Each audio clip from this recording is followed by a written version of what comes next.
Maybe we don't talk about this enough, but there is actually a normal range for how many days you should be bleeding every single month. Hi, I'm your local OBGYN. I love women, and if you want more women's health content, follow over here. So here's the deal. There's plenty of studies that are going to tell us how many days is an appropriate bleed.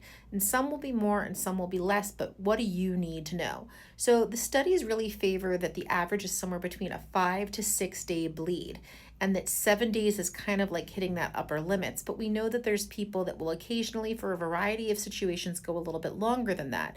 If your cycles are in that 5 to 6 days, or even a little bit less, we're pretty okay. But if you're really starting to get to 8, 9, and definitely 10 plus days, then you have to be concerned that there's something else going on.